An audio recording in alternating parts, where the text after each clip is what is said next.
9 to 10 p.m., Monday night on Liffey Sounds.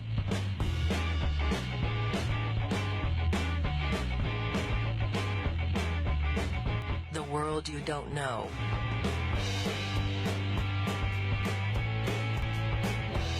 The world you don't know. 9 to 10 p.m., Monday night on Liffey Sounds.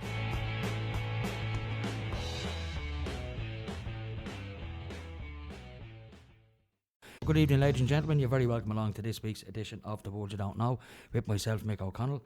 And on tonight's show, it's just going to be a mixed bag. There's a few things I want to discuss.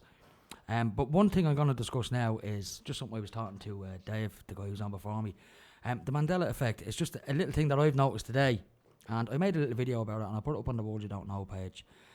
You can go and have a look at the video. It says just basically New Mandela Effect is the name of the video. And it's in relation to that song, Stealers Wheel, which you would know from the soundtrack to Pulp Fiction.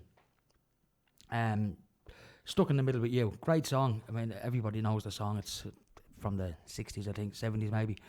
But what I want to ask you is, the name of the band Stealers Wheel, how would you spell the first word in the name of the band Stealers? Would you spell it S-T-E-E-L-E-R-S, or would you spell it S-T-E-A-L-E-R-S, as in stealing, Stealers? I always thought it was Stealers with two E's and not an E and an A. Now, I don't know if I'm misremembering it or, you know, am I associating with Steelers football club in America? But I always thought it was spelled with two E's. It's just, I could be wrong. Now, but if it is this so-called Mandela Effect, well, you know, I find it weird. It's something I noticed today. I was deliberately went looking for the video to play the song. The song popped into my head and I said, I'll go and look for that on YouTube and I'll stick it on. And I seen the name of it and I said, I always thought it was spelled with the two E's. So I've done a little bit of digging and I found a few examples of where it's spelled with two E's. Now, don't get me wrong, Dave, the other DJ here, did say that people could be uploading stuff and misspelling it on YouTube, and that's fair enough. That's a very fair point.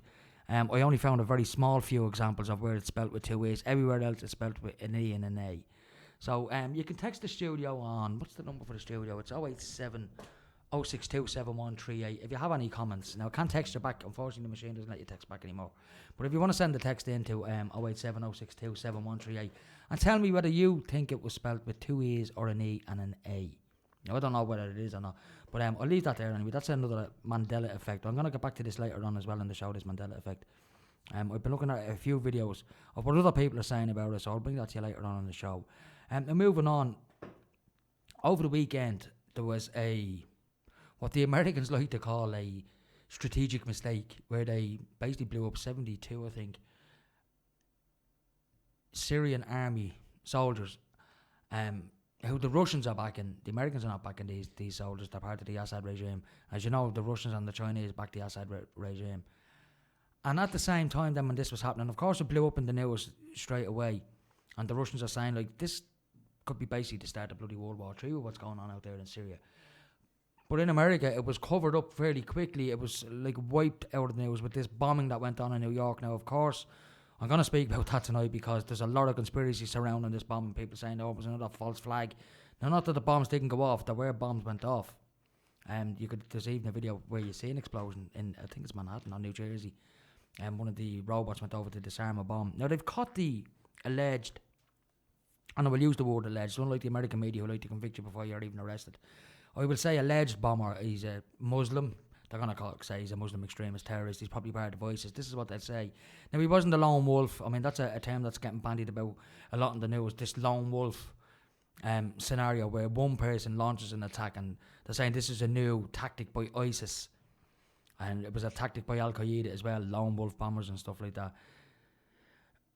I think they use the term lone wolf because if they get someone, say like this guy in Manhattan, he could be part of ISIS. Who knows? I don't even know if ISIS is a real organisation that exists. You see it all on the news all the time. I've never met anybody from ISIS, so I'll leave that there.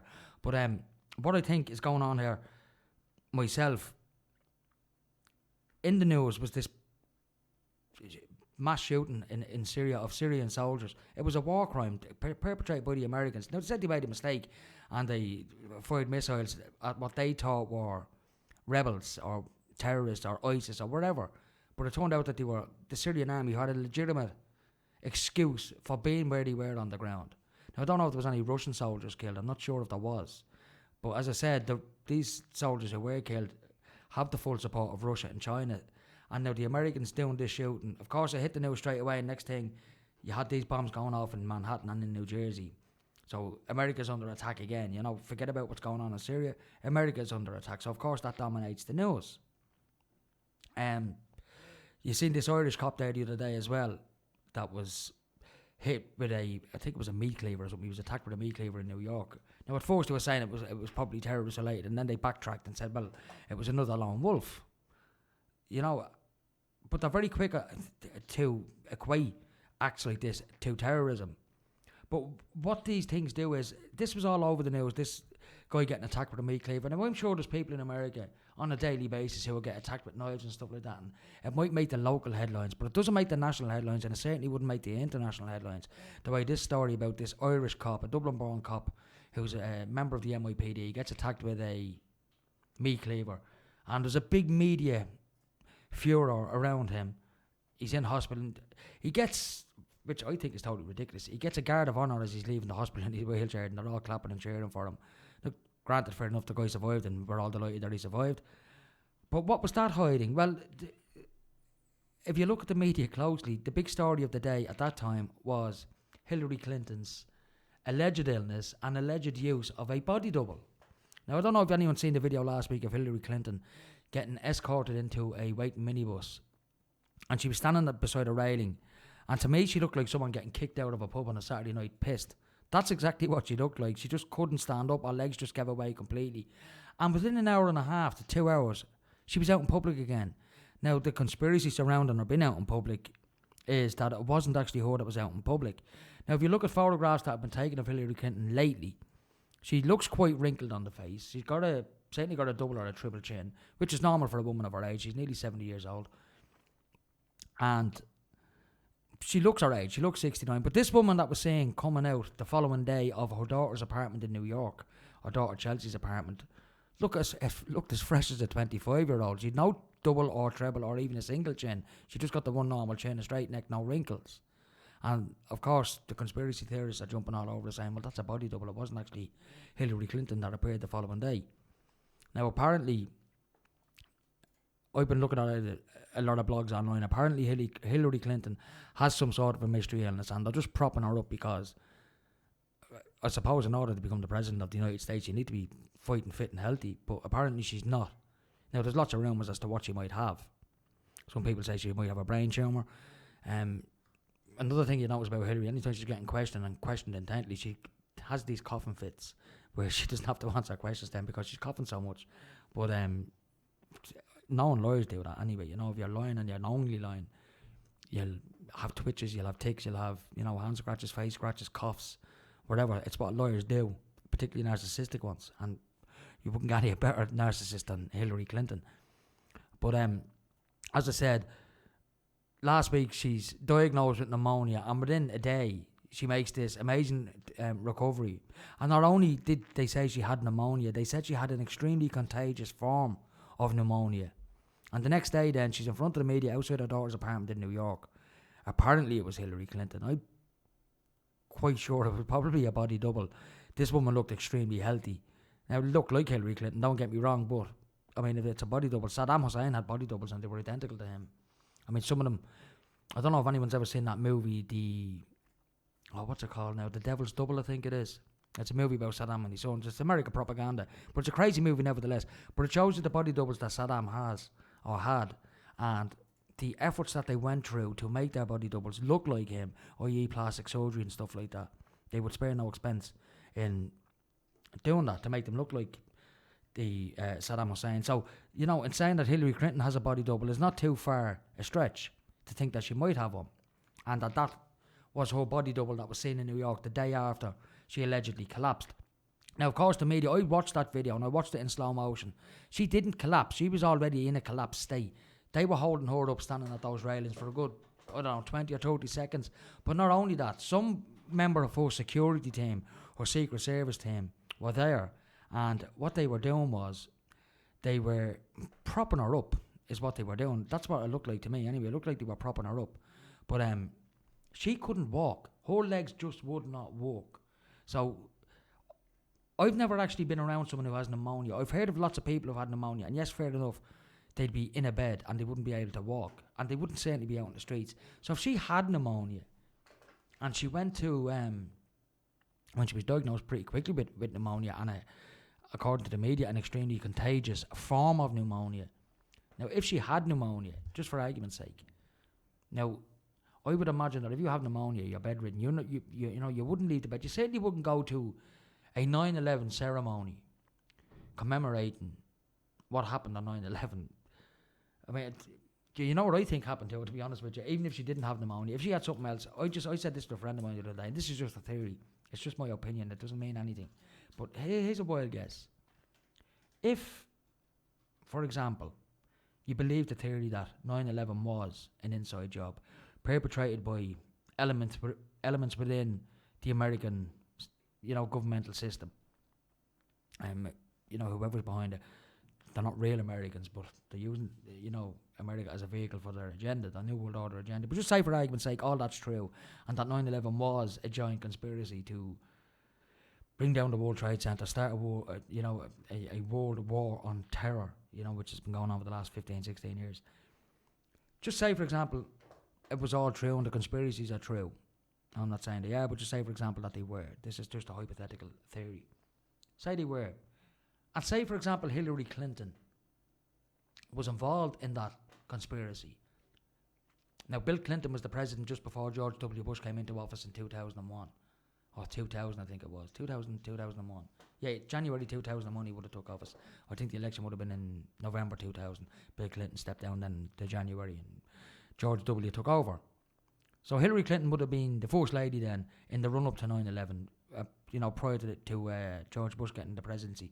So she would have been still in the loop, so to speak, right? She would have been still part of the system. So if 9/11 indeed was a false flag perpetrated upon themselves operation by elements within the American government, not the American government as a whole, but elements, nefarious, satanic elements within the American system. Now, just say, for example, all that was true. So Hillary Clinton then would have been party to all that. She would have known what was going on. Now, a lot of talk about Hillary and most people in their positions being psychopaths. I get that, right? That, the majority of them are psychopaths. The old saying, scum rises to the top. Well, you just have to look at all your leaders and realise that they are the scum. The kind of things that they do, the kind of things they perpetrate upon humanity. Only scumbags would do. But anyway, that's who these people are. And they rise to the top. So there's certainly psychopathic in nature.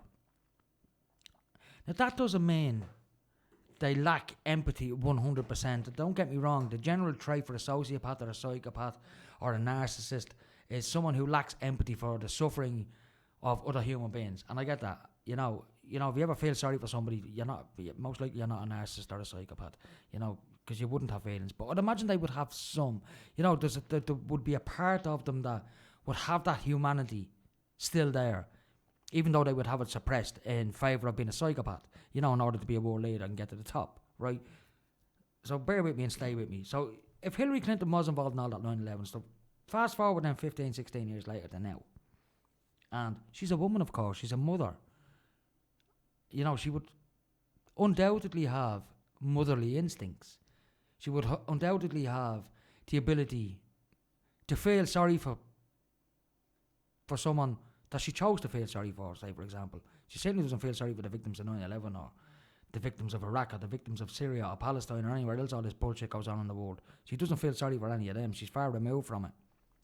But can you imagine going back to what you would call, I suppose, the scene of a crime and being there 15 years later at this memorial service, knowing that it's all bullshit, and then as a woman, someone with a heart, say, and a bit of a soul, because she probably still has a bit of a soul, she gets a pang of consciousness and a pang of, extreme guilt over what's happened on 9/11. That to me would be enough to make someone faint. The shock of it or whatever. So I'm wondering, was it something like that? That she didn't overheat, she didn't have double pneumonia or whatever. That she was there and felt extremely guilty about what had occurred 15 years later or earlier, knowing what the real truth of the whole matter was, and then got so riddled with guilt that it caused her to feel ill. caused it to collapse. It's just a theory. But here's another theory. What if the person who was at the 9/11 memorial wasn't Hillary Clinton at all and was the body double? And felt so overwhelmed by what she was getting herself into that made her collapse. You know, they're just theories, folks. But that's all they are, the theories. Like I said, don't believe anything I say. If you want to text the studio on that I'm talking about, you can on 08706271138. This is the World You Don't Know show on Liffey Sound. I'm going to go to some ads. It is 20 past, so just bear with me for a moment. Where are they? We have to find them. Audio. Yeah, I'll go to some ads now in a second. Talking about the Mandela Effect, if anyone does want to text in relation to what I was saying about the Mandela Effect, about Steelers Wheel, and whether the name of the band was spelt Steelers or Stealears. I always thought it was spelt with two A's. That's just my opinion now. I could be wrong, but if you have any opinions on it, text the studio on 08706271138, and I'll be back in a couple of minutes. Talk to you very soon. Broadcasting to Lucan, this is Liffey Sound, 96.4 FM. Now, folks, you're very welcome back. I think there was a little bit of weird interference there during the audio for the ads there. I don't know if you get it on your side, but I could certainly hear it in my headphones. It sounded extremely weird. It was a funny little sound. Anyway, just before the break there, I was talking about the Mandela Effect and whether the band Steelers Wheel spelt their name with two A's or an E and an A. Now, I haven't had any texts in yet, so unfortunately, but there is a video. I put a video up on the World You Don't Know page. You can go up. I made a little video today, just pointing it out. So go and have a look at the video and share the video and see if we get anybody to confirm whether it was spelt with an E and an A or two E's. But as I said, in my memory, it was always two A's, and I could be wrong. But I just, like I said, so I remember. But anyway, because it is a song that's one of my favourite songs. It's a song I like listening to. And I was only listening to it over the weekend there, listening to some rock compilations on YouTube. And I just looked at the name and I said, that doesn't look right, you know. But like I said, I could be wrong. But I always thought it was with two E's, Steelers, and not an E and an A, as in stealing something like a bar of chocolate from a shop when you shouldn't. But anyway, text the studio on 08706271138. This is the World You Don't Know. Now, getting back to what I was talking about just after that, which was Syria, and what I think is going on over there. As I said, there was 72 soldiers who were murdered by the Americans the other day. And of course, on the news, it was, we made a big mistake. We didn't mean to do that. That was just that it was an accident, you know, collateral damage. You know, these things happen. Computer glitch. We weren't watching what we were doing, etc. They shouldn't have been there. We didn't know who they were. Bullshit. They knew exactly who these people were. They deliberately did this. And I think that they're deliberately trying to provoke Russia into starting World War III. I mean, even if you look at Sky News today, there was elections in Russia. They were saying that the elections are a scam and that, you know, hardly anyone got out and voted and Putin still won, and they're doing nothing to rubbish the man's name. They'll do anything to destroy the Russian economy if they can, because they don't want anybody else dominating the world. America want to dominate the planet, and, you know, Russia's a serious obstacle to them, so is China. And I think the battleground is Syria. And like I said, what happened in Syria there the other day is tantamount to an act of war when you think about it, because these soldiers that were killed are aligned to the Russians. The Russians are in there helping them out, and they get bombed by the Americans, and the Americans come out and say, oh, it was a mistake. It was just a mistake. You know, and I think people need to wake up and realise what's actually going on there, because in America, of course, you had this bombing then in Manhattan and New Jersey, and they've caught the Muslim extremists, you know, the patsy. Because that's probably what this guy is. He's just a patsy. They caught him quite easily. But I think that, you know, what the conspiracy theorists are saying has a ring of truth to it, that these bombs went off in Manhattan to distract people from what's going on in Syria. Because what's going on in Syria is a much, much bigger issue, folks. You know, it could be a prelude to the beginnings of World War III if, you know, the shit hits the fan, so to speak. And yet, the likes of Sky Lies, or Sky News, whatever you want to call it, RTE, CNN, Fox, they're all concentrating on lesser stories. And I'm not saying that this bombing in New York and New Jersey is not a lesser story. I mean, it's a serious event, but I think there's more to what's gone on in New York. Now, thankfully, nobody was killed in any of these bombings. I think there was 27 or something like that injured, something like that, 20 odd people injured. Nobody was killed, thankfully. But it was a little bit too convenient that these bombs went off right at the same time that they were reporting the Americans mistakenly killing 70 plus soldiers in Syria the other day by bombing their positions when they knew who they were, who they were aligned to. Certainly knew they were aligned to the Russians anyway. I went ahead and bombed them. I said, "Oh, sorry, didn't mean that. We thought you were extremists." But like I said, this could start World War III, and if World War III does start, that's where it's going to start. They're going to eventually shoot down a Russian jet. Not that hasn't already happened, that has happened. And Putin, to his credit, has held back. Now, I think this has more to do with trying to destroy Russia. I watched a good documentary the other day, and I recommend it to you. And it's called 9/11 Finally Solved. Now, look, I know it's a silly little title to give the video because 9/11 most certainly has not been solved. But this is an interesting video nevertheless, because what it delves into, and it's one I hadn't seen before, and I've seen lots of them. But what's interesting about this one is it names all the companies, all the individuals, and their connections to each other in the run-up to, during, and after 9/11. People who had contracts within the World Trade Center. What kind of organisations were housed within the World Trade Center, the companies that were housed within the World Trade Center.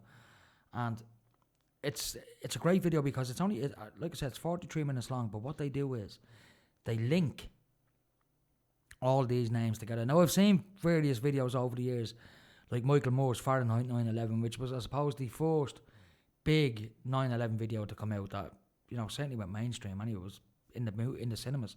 And I'm never a big fan of Michael Moore. I'll watch his stuff to see what he's talking about, but I'm not a fan of his. I believe that, and this is just my opinion, but I believe that Michael Moore is part of the establishment. He's a multi-millionaire documentary filmmaker. He's got some serious connections around the world. And I think he makes his documentaries to favour the New World Order agenda. Because people are waking up. There is this mass global conscious awakening going on, and it is happening. There's no doubt about that. There's enough information out there to even show you that that's happening. But and this is stuff I'm going to be covering a lot more on the shows over the next few weeks. I want to get a few people on to talk about things like this. And as I said, there is a global awakening, of consciousness. People are waking up to what's going on in the world.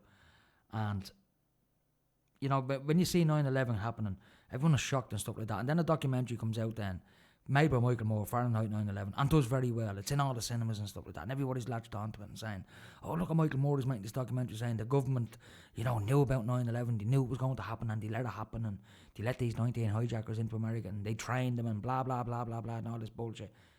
That's all smoke and mirrors, folks. That's all that is smoke and mirrors. And that's what Michael Moore is used for smoke and mirrors. But what was interesting about his documentary was, when it came out, and don't get me wrong, I was one of those people who watched his documentary and said, "Oh, Jesus, yeah, he could be right, and hairs up in the back of your neck and stuff like that." And it's only since I've watched other documentaries that I realised then that he's part of the, in my opinion anyway, he's part of the elitist agenda. He's the master filmmaker to make these documentaries. But this one that I seen is only 43 minutes long, and unlike most other documentaries, I know a few have done this, including Michael Moore's. They say follow the money, and he linked a few little people, but not many. He linked like the Bush family to the Bin Laden family. The Bin Ladens. Anyone, if you mention Osama Bin Laden to people today, the first thing they're going to think about is, 9/11, that's the fellow that did it, he was a terrorist, he's dead, they got him. And, most people will be right, because that's what the mainstream media want you to believe. But what they won't tell you is the historical relationship that the Bin Laden family, not just Osama Bin Laden, the Bin Laden family themselves, the Bin Laden family are Saudi Arabian, and they're a construction company. They've got one of the largest construction firms in the world. And when the Americans were building their massive embassies and their compounds around the world, who would they use to build them? Particularly in the Middle East and Southeast Asia and stuff, they used Bin Laden construction. You couldn't make this up. Now, here's another funny thing. On the morning of 9/11, George Bush Sr., George W. Bush's father, the previous president of Bill Clinton, and former head of the CIA and globalist scumbag, basically, he was having a breakfast meeting. I think it was in the Meridian Hotel. I'm not sure the name of the hotel, but it was in Washington, D.C. on the morning of 9/11 with members of the Bin Laden family. And here on the news on the very same day, you got the American media blaming Osama bin Laden on conducting 9/11, which is all bullshit anyway. I mean, anyone with a brain in their head will read through the bullshit of the mainstream media and know that bin Laden most probably had nothing to do with it. Was probably happy enough to be blamed for it.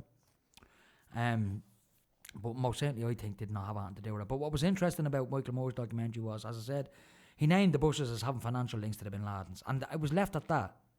So everybody's looking at the Bush and saying, no, they're in a nefarious family linked to the bin Ladens, blah, blah, blah, blah, blah. They must have known that those planes were going to get hijacked. They must have known this. And as I said, this is all smoke and mirrors.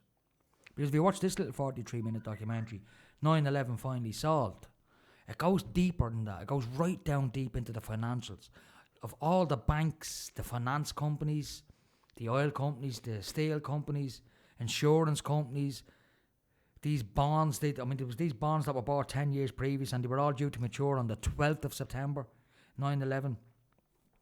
And another interesting thing about 9/11 as well was, according to this documentary, the day before 9/11, Donald Rumsfeld, and I remember this clearly because it was on Sky News the day before, had announced to the world, or to America in general, that the Pentagon could not account for $2.3 trillion, with a T, trillion dollars. Didn't know where the money had gone. And here's the interesting thing. All the files in relation to where that $2.3 trillion may have gone to were all housed, wait for it, in Building 7 of the World Trade Center. And the World Trade Center wasn't just, because if you say to most common people, how many buildings were in the World Trade Center? They say, two big towers. There wasn't. There was around 8 or 9 buildings. There was a complex of buildings from 1 up to 8 or 9. Smaller buildings. Most of them were destroyed from fallen debris. But Building 7 was the interesting one, because Building 7 not only housed all the files in relation to Bin Laden, they held a lot of files in relation to mafia investigations, to NSA investigations, to DEA investigations. And not only that, one guy happened to be killed in Building 7 on the day.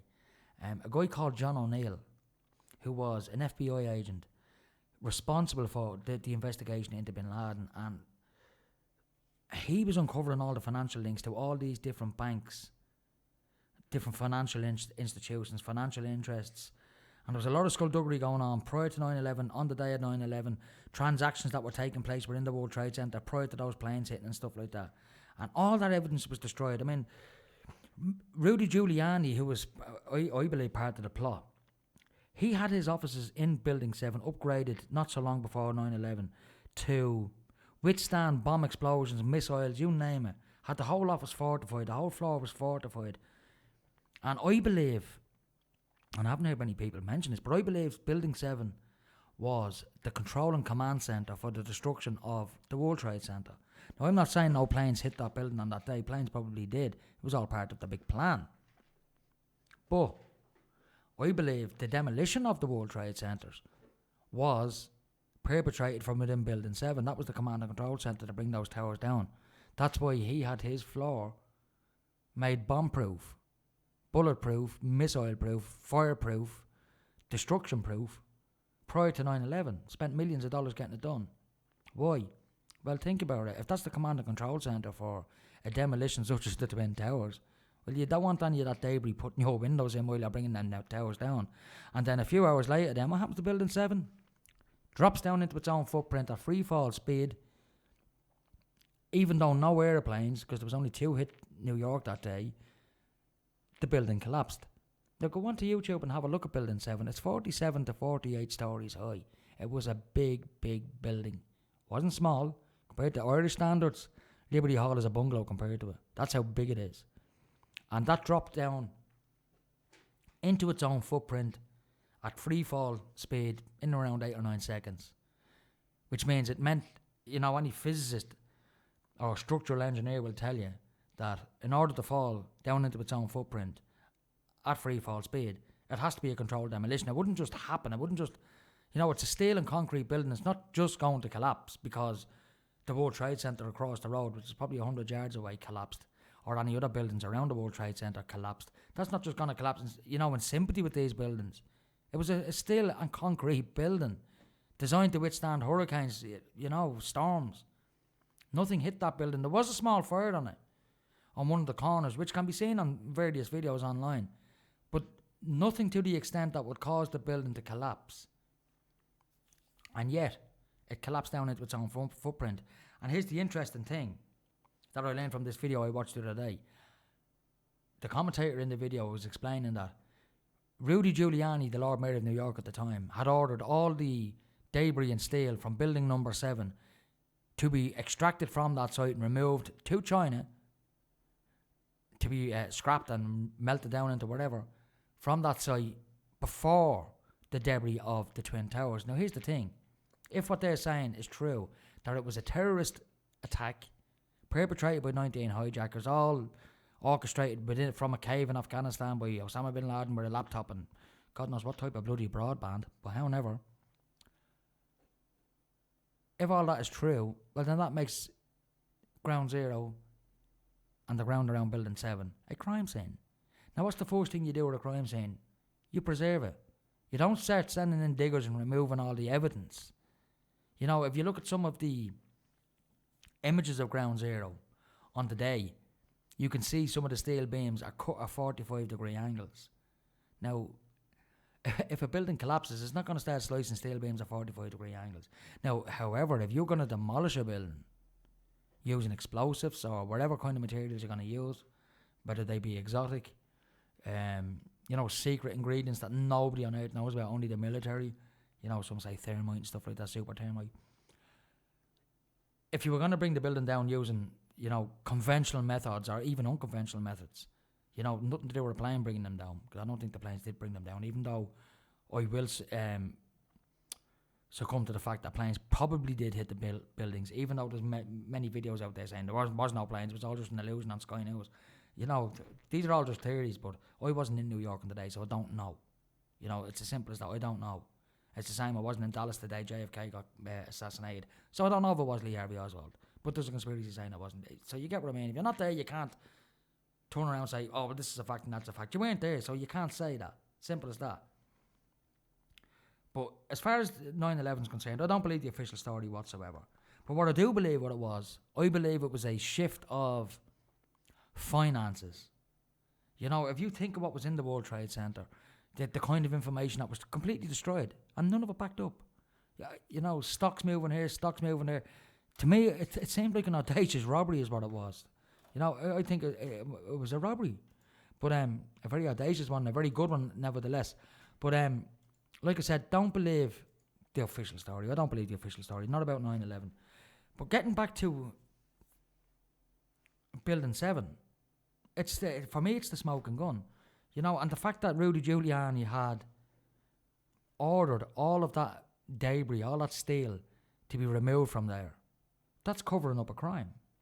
So I'll maintain, I believe, that Building 7 was the command and control centre for bringing down the World Trade Centre.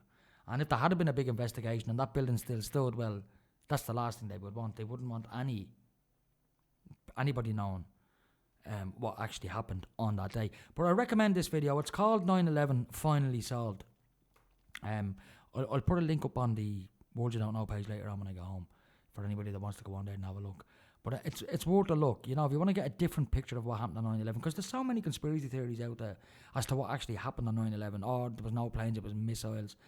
Even in the Pentagon, funny enough, this video explains that all the staff who were in that C ring that was hit by the alleged airplane, even though there's never been any video or photographic evidence of a plane hitting the Pentagon ever released by anybody. There is none.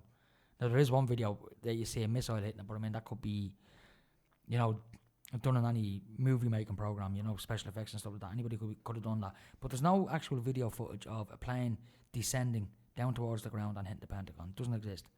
So that's a smoking gun in itself. But here's the interesting thing.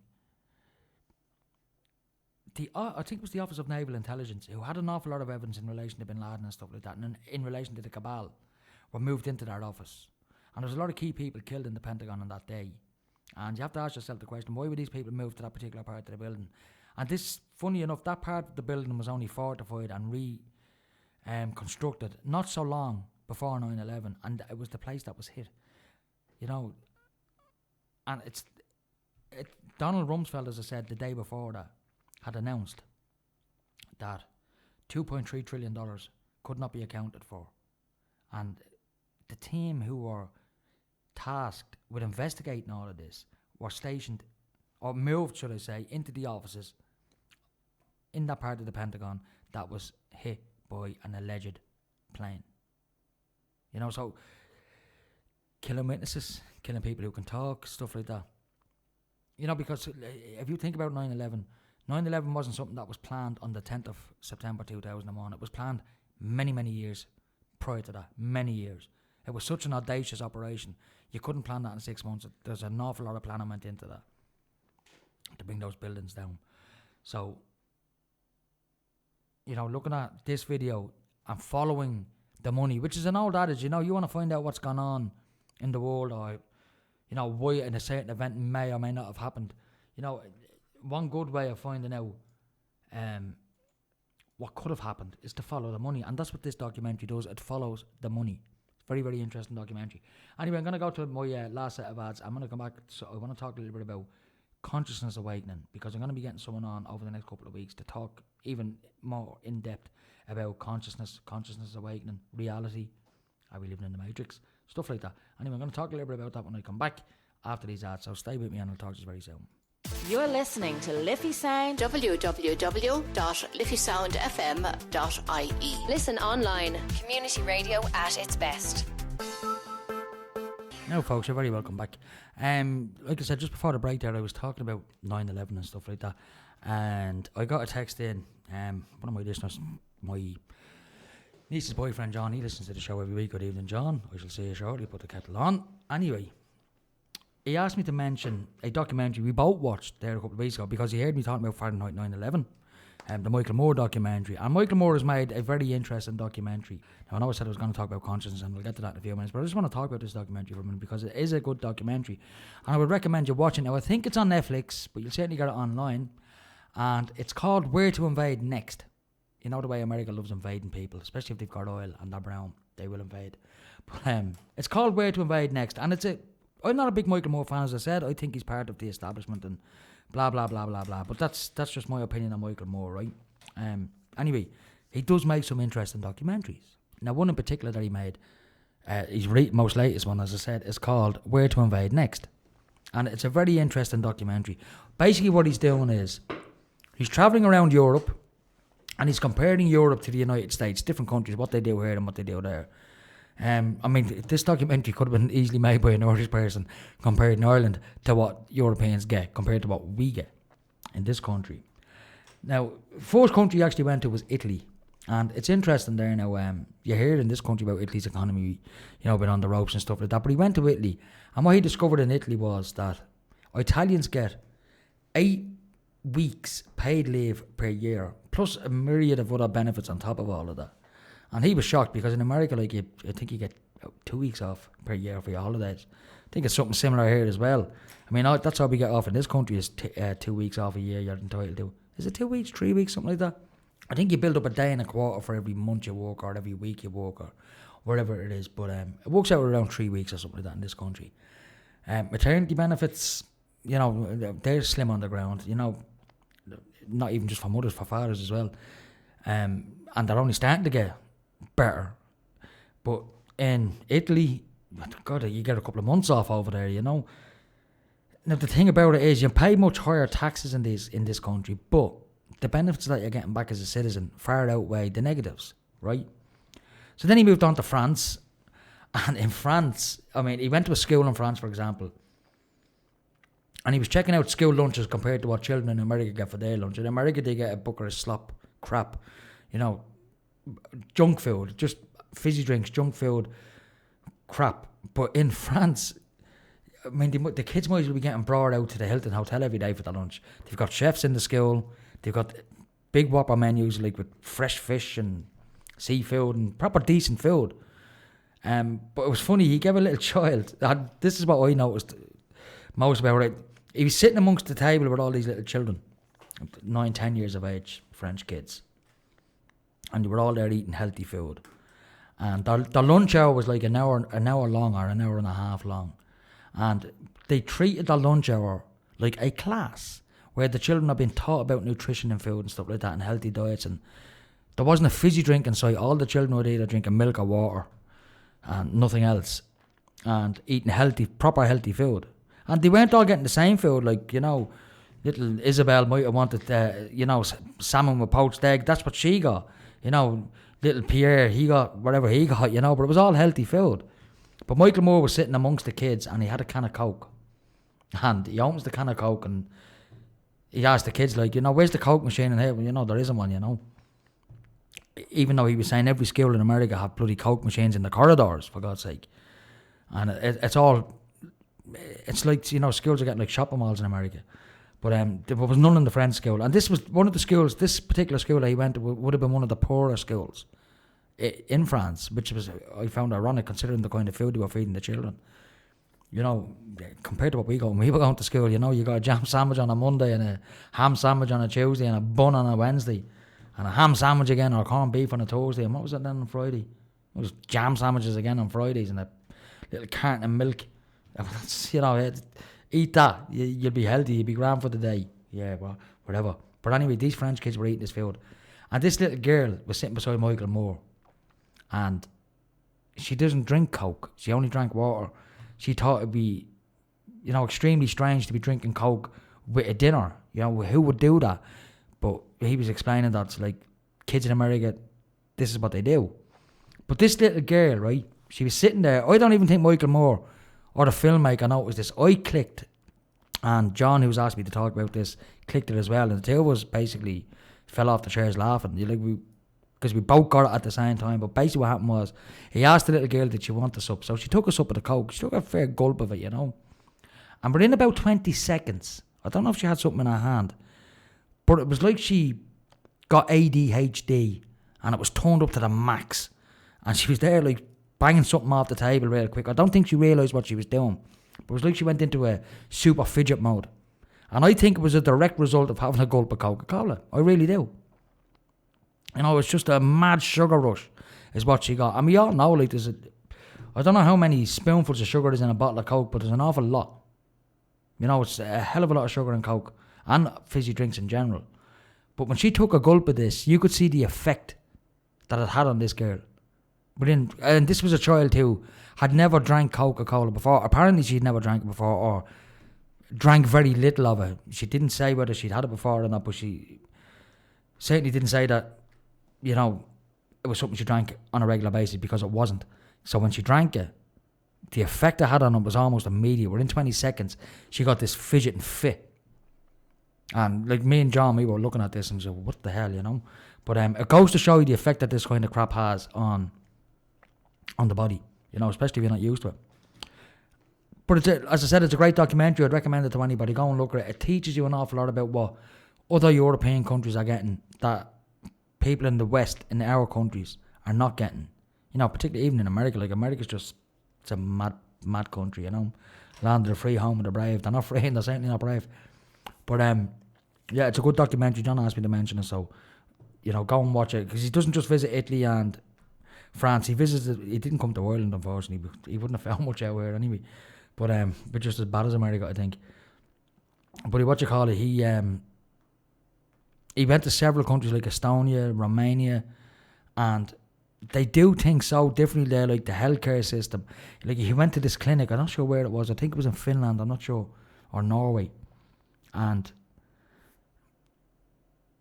the speed at which you get treatment for free, like on their health service, compared to what even we get here in this country, in Ireland, is absolutely phenomenal. You go to a doctor, you've got a particular ailment, you're literally rushed through the system and you're treated straight away. You're not left waiting for months on a trolley in a hospital corridor or any of that bullshit. I think that's what all that's about in this country as well. That's why a documentary like that is very important. Those who run this country should be watching that documentary and picking all the good bits out of it, which is what Michael Moore was doing, and taking them back to America to make America great again. This is what he was saying. Like, if you want to make America great again, grab all these little examples from all these little European countries, like, France, Holland, Sweden, whatever. And in the case of Italy, for example, eight weeks paid holiday a year. You get time off to have your honeymoon. If you get married, you get time off to... Even at Christmas, what they do is, for the month of Christmas, they pay you an extra month's wages in Italy. Why? So as you can still have money to live on and pay for your Christmas, pay for your holiday season. It's amazing the way they do it. But don't get me wrong, as I said, you pay more taxes in these countries, and that's fair enough. And there's lots of conspiracy theories out there saying, tax is illegal. And yet we know all of these are all other arguments we could have on any show at any time. But what he discovered was, even though the people pay higher taxes, they're getting the benefits back. And like, they're paying into a system that's actually there and working for them. So I think the Irish government could take a leaf out of that movie, watch the movie. Fine Gael should be made watch that movie, and then adopt all the little different aspects of what was going on in the film. So I'll leave that there. Anyway, it's a great movie. It's called Where to Invade Next, and I'd recommend you go and see it because it's interesting. It goes to show you how much they're getting shafted in this country compared to other European nations. But good documentary. Anyway, I am coming up to the end of the show. Now, as I said, I was going to talk a little bit about consciousness, and I will just briefly before I finish the show. I'm hoping to get someone on. I was listening to a podcast today of a guy that I want to get on. A guy called, I'm not sure his first name now, something Sheen his name is, and he has got a friend, an American lady, who I could get onto the show as well over the next couple of weeks to talk about consciousness. I want to talk to this other guy as well about UFOs, some far out stuff, some far Atlantis he was talking about in his thing today as well. So I'm going to get on to this guy and scope him out and find out what we can talk about on the show. Hopefully I'll get him on next week, and if I do, I will put the relevant information up on the Facebook page, The World You Don't Know. So anyway, this has been The World You Don't Know, and until next week, folks, remember, as I always say in the show, the world is full of great people. If you can't find one, be one. Until next week, folks, I'm going to leave you with a bit of Bob Marley. Talk to you all very soon.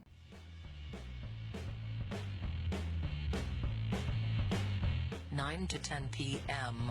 Monday night on Liffey Sounds.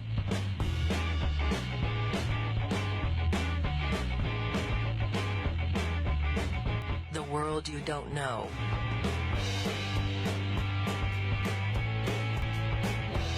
The world you don't know. 9 to 10 p.m. Monday night on Liffey Sounds.